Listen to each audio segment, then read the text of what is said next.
हमारे देश के राष्ट्रपति, वो भी आदिवासी दलित चेहरा, जिस स्टेट से आता हो, वो है उड़ीसा।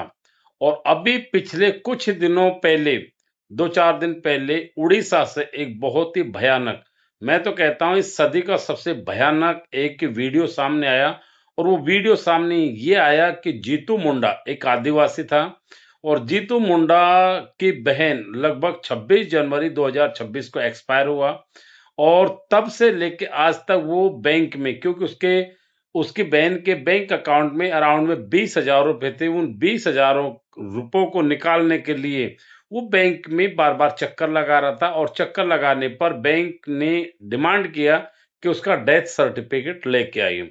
अब क्योंकि उसके पास कोई लीगल डॉक्यूमेंट नहीं था, ना ही कोई सपोर्ट सिस्टम था, और ना ही कहीं से उसका जो डेथ सर्टिफिकेट है वो बन करके मिल रहा था। अब क्योंकि वो मरने वाले का अकेला ही जिंदा वारिस था, वो था जीतू मुंडा, उसका बड़ा भाई। अब जीतू मुंडा ने बहुत कोशिश किया, बैंक के सामने रोया, गिड़गिड़ाया कि भाई मेरे पास कोई सबूत नहीं है कि मैं ये साबित कर सकूं मेरी बहन मर चुकी है। अब जीतू मुंडा क्या करता है कि अपनी बहन को लगभग 2 महीने बाद वापस कब्र से खोदता है, और उसके कंकाल को अपने कंधे पर लाद करके और सीधे बैंक के दरवाजे पे ले जाके डाल देता है।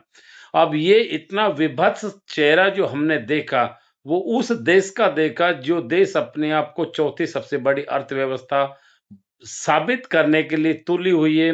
हम अपने आप को विश्व गुरु बनाने की सोच रहे हैं।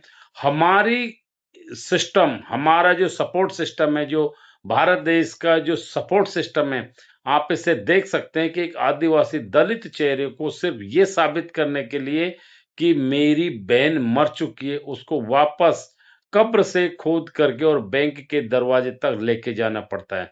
तो अफ़सोस होता है और शर्म आती है कि हम ऐसे भारत देश में, जहाँ पे अपने आप को साबित करने के लिए भी मतलब मरे हुए को कब्र से वापस निकालना पड़ रहा है।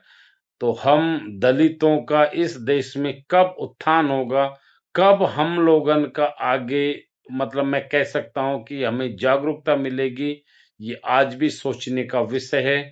तो मैं हमारे भारत देश के जो भी जिनके पास ये वीडियो पहुँच रहा है, उनसे मैं आग्रह करूँगा कि इस तरह की विभत्स घटना हमें और आपको ना देखनी पड़े।